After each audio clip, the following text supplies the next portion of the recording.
Alrighty, everyone. Welcome to an NZ Spirit panel discussion. We are the Safe Space Committee, and I'm going to let everyone else introduce themselves. We're here today to talk about cancel culture, to be really transparent about some of the thinking and conversations that have been going on in NZ Spirit and in the Safe Space Committee around cancel culture. This is a work in progress, right? So we're just sharing where we're at on this day.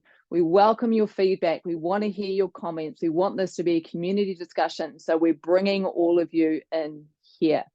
So we're going to move fast and sharp. We want to dial this out in half an hour, and I'd love you to stay right till the very end. And we're going to start with the first question. What does cancel culture mean to you? Over to you guys, and do a short intro, name and job title. Franko, you can start. Oh, kia ora. Thank you, Kara-Leah, and thanks to everybody for showing up and everybody for listening. My name is Franko. I am the co-founder and director of NZ Spirit, and it's just a privilege, firstly, to be that. So yeah, love my job, and this is such an important thing to do, to be able to create safe spaces within community, but make ideally the whole community a safe space one day, especially whole festivals. So yeah, what does cancel culture mean to me? Well, I think having experienced some cancellation of myself in my life, and seeing other people being cancelled, it always comes back to people having an opinion that is a lot of the time unfounded. So and unresearched, and he said, she said type behavior, and then some people just catch on to what he or she has said, and then that becomes our belief. So then we're going to jump on that bandwagon and cancel that person or that establishment or whatever it is, with very little information, just because there's an energy that's been driven that way. And it could be by a whole bunch of people all together that just don't know what actually happened. So yeah, my experience with cancel culture, being in it, and observing it, it's an opportunity to go deeper into truth, to inquire, to be curious about what is going on here. I believe every human is imperfectly perfect. We've all got our stuff, and compassion wins the day, and good research.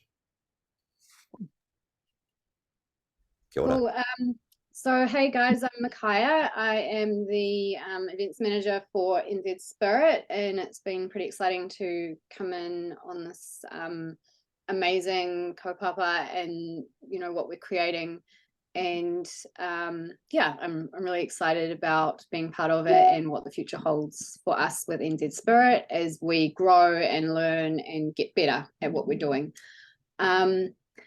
So what does cancel culture mean to me? If you break it down, to me, it's an act of one person or a group of people creating or putting something out, usually online, a story, whether it be something that actually happened or an exaggeration of something that happened or something that's not even true, which then gets latched onto by a wider network of people, which can expand to being global. So it can start with literally one person in like a small little community, and then it expands from there usually.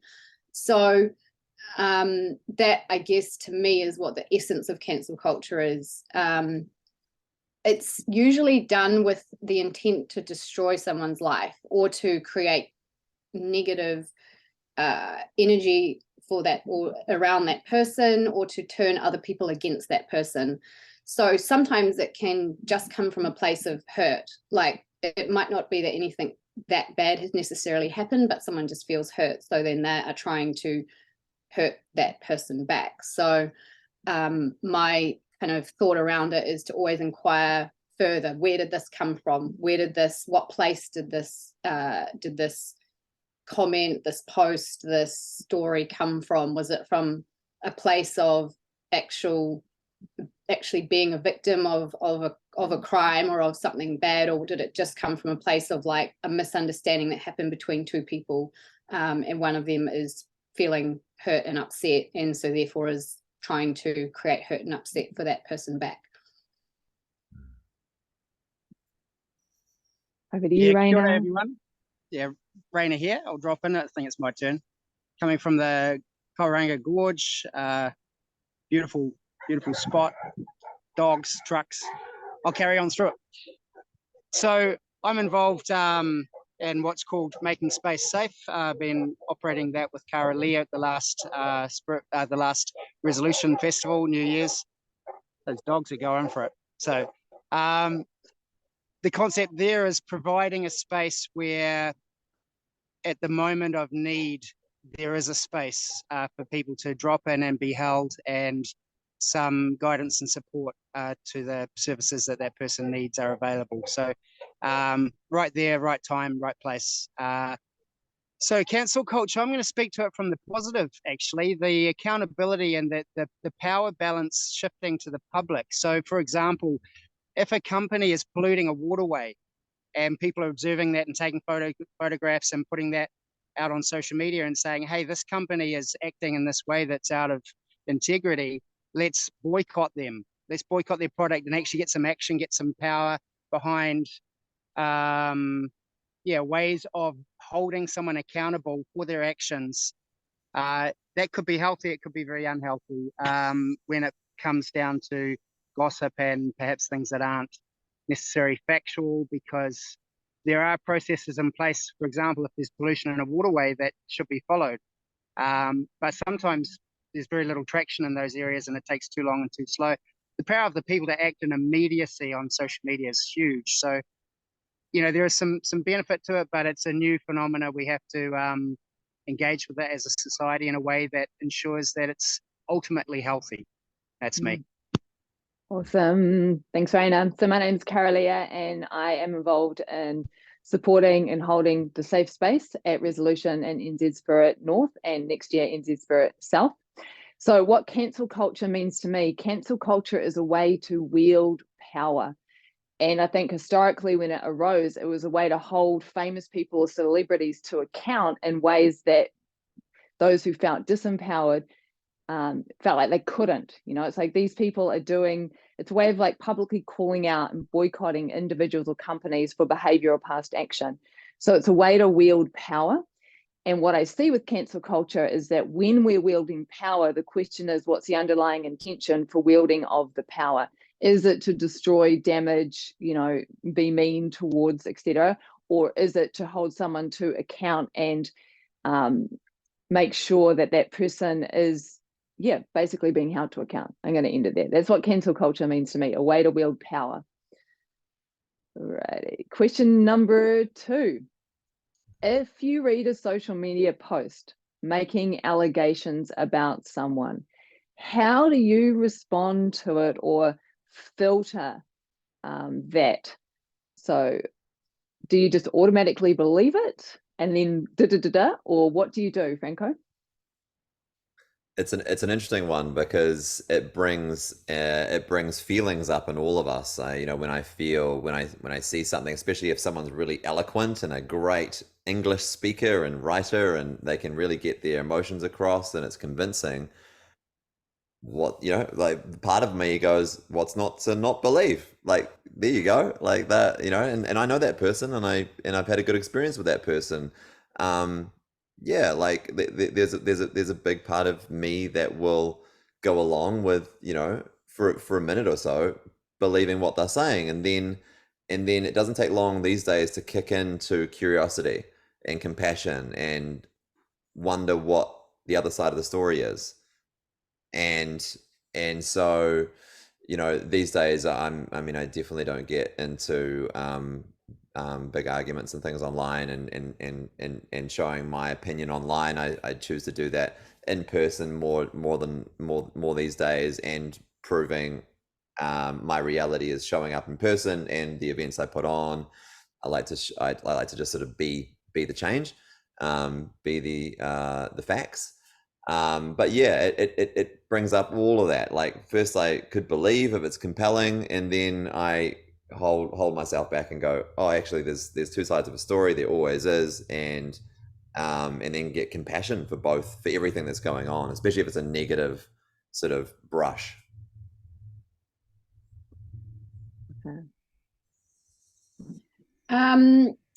Okay, so My thoughts on that are, firstly, I would like to have more than just one person's opinion or thoughts on a matter. So would seek out more evidence if it's something that I'm going to contribute to or become part of that conversation or that narrative. So if I'm going to contribute to something, then I will do it from a place of information and not just hearsay or gossip. So I think it's really important to get both sides of the story. If it's about two different people or if it's about a company, then try and understand where they're coming from, what was their reason, and really clearly look at the evidence from a place of like a mutual place where you're not just looking at it from one person's side or you're not taking sides, and also being aware of your own, like your own biases, your own initial reactions to something that come from your own life experience, because someone could say something that lands with you because you've had a similar experience. That doesn't necessarily make it true. It just makes it feel true for you. So yeah, just trying to eagle-eye view the situation and be really clear on the facts, the hard evidence, and then the story that both sides are attaching to that. Yeah, or not contributing to the story if you can't be really clear on your thoughts on it or your place in it. Yeah.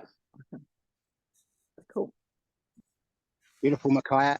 Yeah, I'm sitting with something very simple. I think curiosity and neutrality are where I begin these days. So I think if I was to be more evolved, I would look at being more aware of my own responses while reading something and noticing my reactions and yeah, what's moving in my emotional landscape. Certainly rather than hitting the keyboard and responding or supporting or trying to give a counter narrative. My first response would be curiosity and, where is this coming from? What's the background to this? What else is at play here? What's the deeper picture? Maybe this is a surface thing that's almost even unrelated to a bigger issue that this is rising up, and there's much more to be discovered outside of this. Yeah, starting to go off on a tangent there, but that's just holding back is how I operate, and assessing and being aware and monitoring my own reactions. Awesome. Yeah, when I read a social post online, the first thing that comes up for me is the question of, is this true?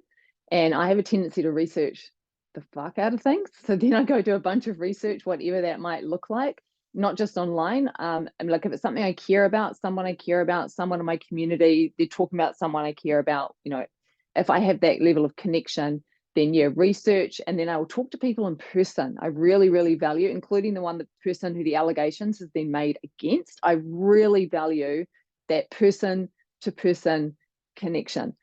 And then what often happens is, out of that, is it true? Do the research, connect with people in person. Then what comes up is, how do I need to respond? How do I support the community? What's the most beneficial thing for all beings here? And then I move from that space.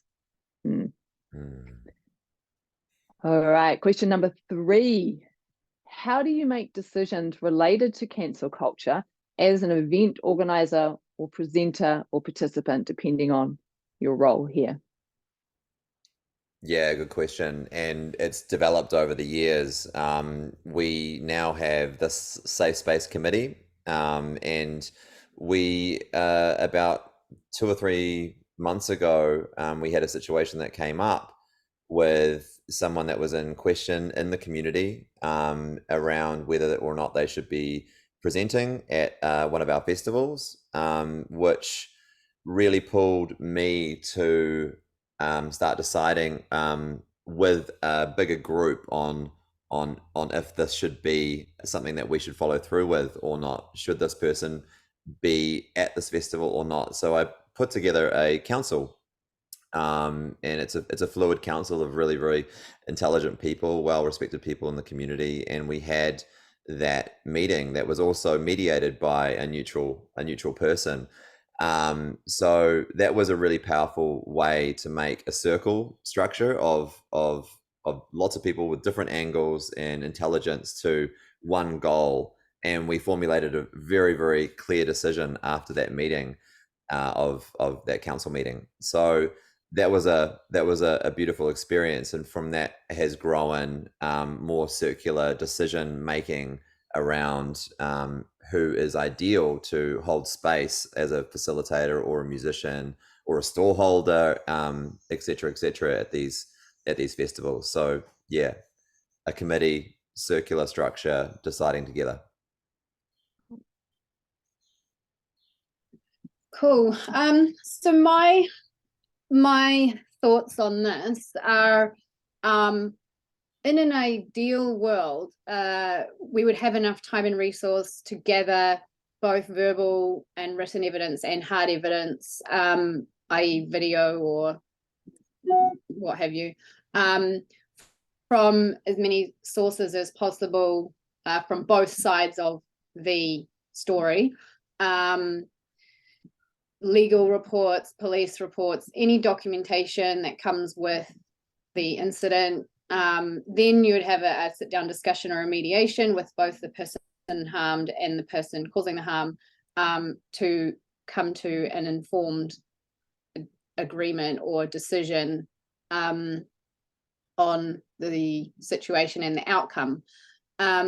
Unfortunately, in the space of events, we don't always have this time and resource, especially if it happens during an event, and it's something that needs a response quickly. So we have to just do our best as human beings to gather as much information as possible in a quick, short space of time, and then come to a decision based off that information. So that unfortunately means we don't always get it right. It's a hard one, because obviously if someone comes with a complaint, then we will take it seriously and we'll create space for that person, a safe space for them to feel held and heard and seen. We can't necessarily just cancel the person that the complaint is against in that moment. For example, if it was, say, a presenter or a musician, and they were about to perform on stage, it might be a bit of an overreach for us to cancel them in that moment without further evidence or information. So it does put us in a tricky situation, and we sort of have to feel each situation as we go, which does unfortunately mean that we will get it wrong occasionally, but we do our absolute best to not get it wrong and to create space for every single person to be seen and heard and feel safe, you know. So yeah. Yeah, I've been an event promoter and an entrepreneur and around putting on festivals and things, and it's a few years ago, so cancel culture wasn't really an issue then, but it is similar to that sense of right and wrong and understanding a situation and a character assessment, which I feel reasonably intuitive on as a person, able to assess where there's truth and where there isn't, and read body language. And I wouldn't say you get that right necessarily, but sometimes there are great cues and great intuitive senses around whether something's being misrepresented or not. So in terms of dealing with a situation where someone might be being cancelled and whether or not I include them in something, my sense would be to err on the side of caution. So steady as she goes. Like if I've got an entertainer that I want to put on and I get an accusation that they should be cancelled, I wouldn't jump at that quickly without a lot of supporting, information to to cancel something. But at the same time, I want to take that really seriously, and that's where the intuition kicks in. What's my feeling? And then, as Franko said, making it circular and a group consultation, get the wisdom of a greater group, because in a situation like this, I think that the deeper the awareness from a wider perspective, the better. That's what I'd add. Awesome. I'm just going to speak on this as a presenter at events when there's other presenters that I might have concerns about. So it's not that I'm making a decision related to them as such, but what I will tend to do in that instance, if I have misgivings, is I will go in person and speak to whoever the organisers are and just be aware of my own biases, etc., but name my misgivings, and as much as possible try and do it with lots of notice, because I'm aware of the many pressures that event organisers are under. So for me, it's being clear of I will speak up and who's the most effective person for me to speak to. And it tends to be, rather than putting on media or whatever, it's like person to person conversation that I have in those situations. All right, question number 4. Have you got a real life example of an experience you've directly had with cancel culture, the impact, how it landed, any learnings or insights? Franko. Yeah, beautiful. Yeah. So I talked about the positive, powerful experience in my last answer, with circular structure and formulating a committee and having the time to really do research, and come up with a clear answer as a group, as a council. And as the universe does, it throws another curveball. A couple of weeks after that went down, we were really under the pump. We were about a week or so, or a few weeks away from the next festival, and we got told through a couple of people about another subject who would put on the bill as a presenter musician, and it was enough to be startling to us about what we've been told this person had done, and we were just creating a new festival, and we didn't have the time and the resources or anything to really dig deep and figure out where the truth was in all of this. So we had to say to this person that we cannot have you at this event at this time.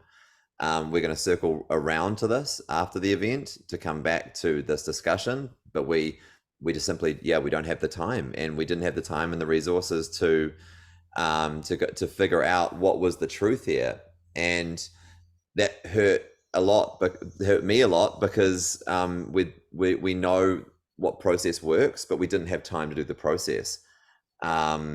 So yeah, and I really feel for this person, because on their end, it's and what we're doing is we're literally canceling somebody, and that's not what we want to be about. But we couldn't feel like we could do anything more at the time. So yeah, that was the negative. Yeah, cool. Michaiah. Yeah. So obviously I was part of that decision process actually in that particular instance, and it was a tricky one. We don't take it lightly to remove someone off a lineup. We've selected someone because we value what they are going to bring and their contribution, so to take someone off a lineup is not easy. And unfortunately, in that instance, we just didn't have the time to do the due diligence properly. We got some supporting evidence on what the issue that had been initially raised to us, so that kind of led us to our decision on that. We've also made the decision to invite Nako to come and play at the upcoming NZ Spirit Festival, which has ruffled a few people's feathers. But on that, we have done our due diligence, and we've kind of gathered evidence. We've spoken to him directly as well as a collective, so with a group of people involved, and we feel comfortable in continuing to have him at the festival, and that the cancel culture issue was quite a big one to play in what's happened in the narco situation. And we feel that that has been unfair on him and gone out of hand. So we feel comfortable to still have him at the festival. We're not saying that we, you know, that I don't know, that there's not been any hurt ever, or someone's not upset at all. We're not saying that at all. We're just saying that we feel that he's been unfairly cancelled in that situation. And I've even had my own personal experience around this. Several years ago. It was actually like just at the beginning of Facebook, so Facebook wasn't even a thing really.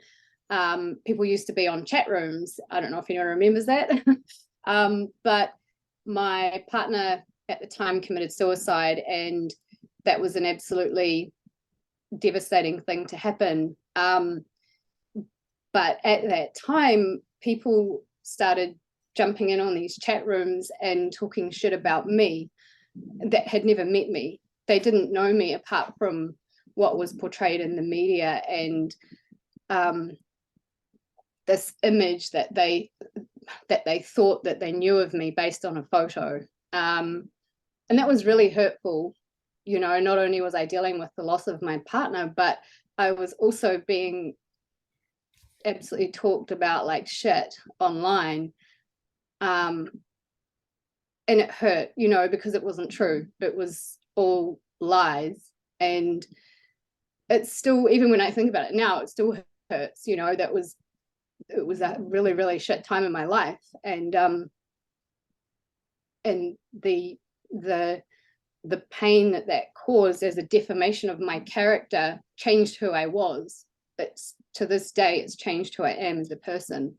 So I just implore people to think about what they're doing to that person that's on the other end of that post or that statement that they're putting out online. You know, how is that damaging their life potentially for the rest of their lives?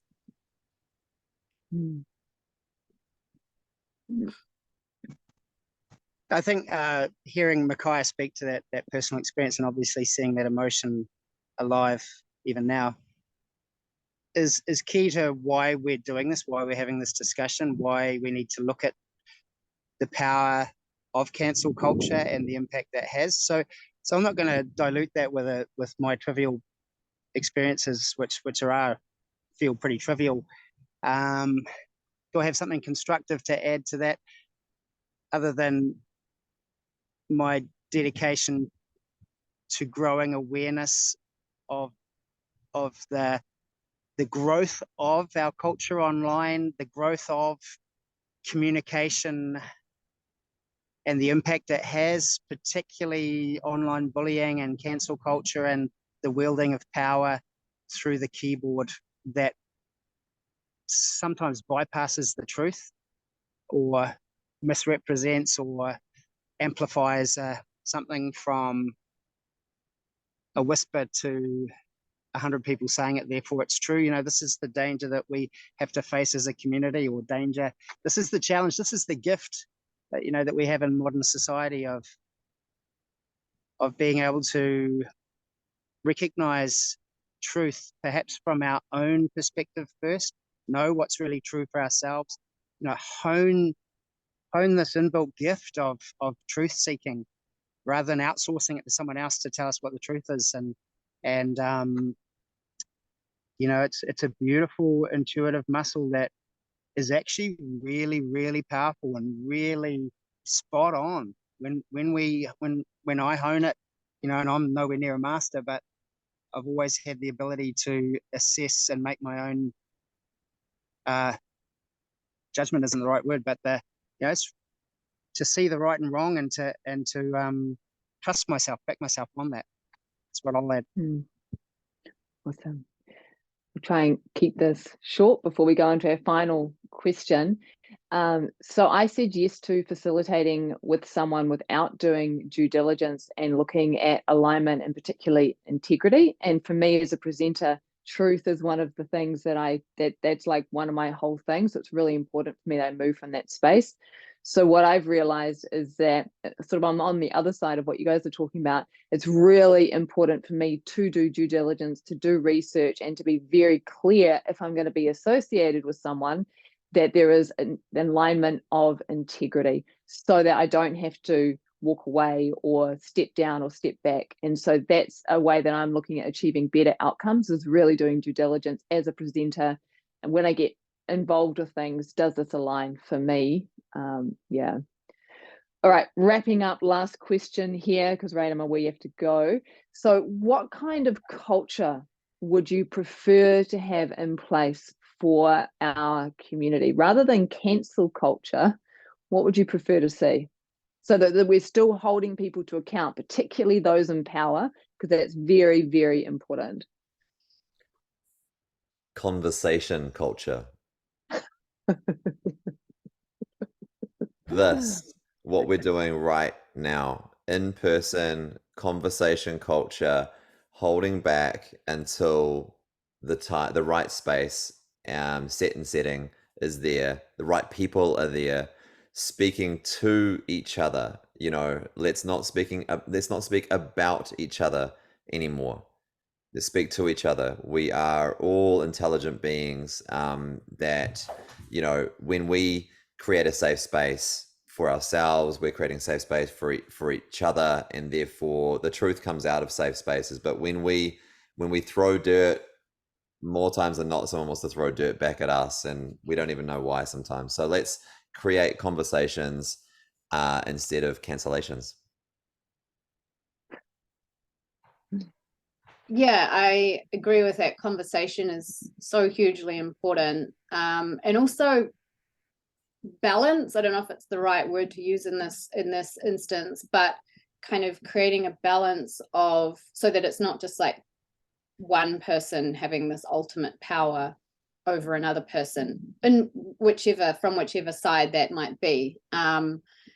So yeah, just seeking out like a balance of energy and a balance of masculine, feminine, a balance of power, and communication, conversation, and seeking. There's never really like, there's kind of like the truth. There's like factually like what happened, and then there's someone's truth, and then there's someone else's truth. So not one person can know the whole truth of a situation. That's just not possible.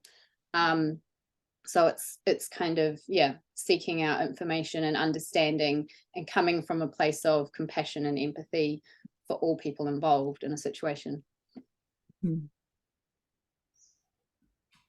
Yeah, nice one. I'll be real short. I guess I had the gift of an upbringing where there was a lot of drama around me. I'll be blunt. My mother was fairly dramatic, almost like some sort of movie star in the home environment, where everything needed to be the spotlight on her, and it needed to be big and loud and dramatic, and every small thing was made a big fuss of. So that was a gift, because I realized that it's actually attitude. It's actually a choice to allow drama in my life, or to recognize my magnetic attraction to it, which obviously, coming from a background, it's ingrained in me. So I had to really work to move outside of that conditioning and recognize what I speak about. If I'm speaking about drama and, oh, this problem happened and that problem happened, that is the vibration, that is the attraction, that is the world forms around that belief. If I just notice what it is I'm looking at speaking to, and whether it's balanced into drama or balanced into creative and uplifting energy, and making a choice, taking the attitude to choose to speak to things that align towards creativity and peace and wellness. And so that might be a good check at the point of making a comment online that's close to cancel culture, or rucking in the scrum of, denigrating someone else or something else, and just checking with myself or whoever, am I adding something to this world by this comment, or am I engaging in drama? Yeah. Cool. Keeping with the C's, I'd love to see a culture of compassion, clarity, and clearing. The compassion for all involved, no matter, whether they're perpetrating or victims, and also clarity in terms of what actually did happen, and making sure we're fully listening to survivors and people who have experienced transgressions, and making sure that there's clarity over what actually did happen. And then finally, clearing. And clearing is when we make a commitment, when there's shit in the field, that we come together in the conversations and address what's there so that we can clear things and move from that clear space. So I reckon the C's: conversation, compassion, clarity, and clearing. That's the kind of culture that I would love to see. Alrighty, so we're at time, so I'm just going to wrap up here.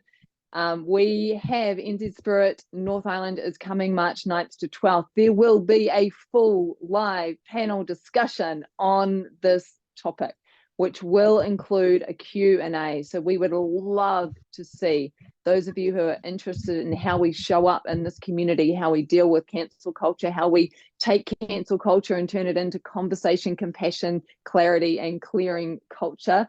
Come to the festival, be part of that discussion, bring your energy, reach out and messages, send us an email, grab us when you see us on the festival, have a chat to us. Anyone else want to say anything final before we wrap up? My name's Kara-Leah. Over to anybody else. No, just thank you so much, everyone, for listening, and yeah, we hope to see you, more of you, as part of the conversation that happens at Spirit Fest. And bring your questions, bring your thoughts.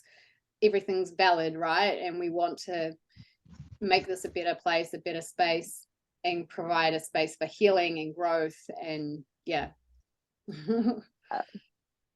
It's just such an amazing honor to be a part of so many intelligent beings like yourselves, guys. Thank you so much for being on this panel today, Michaiah, Kara-Leah, Rayna, and everyone that's listening. Thank you for tuning in, and comment underneath this post wherever you see it. We would love to hear your thoughts, and yeah, as these guys said, we'll see you at NZ Spirit Festival up on the Kaipara, Ariki Estate, Tumanako, Hope.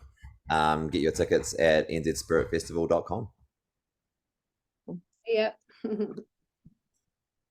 Bye guys. Kia ora.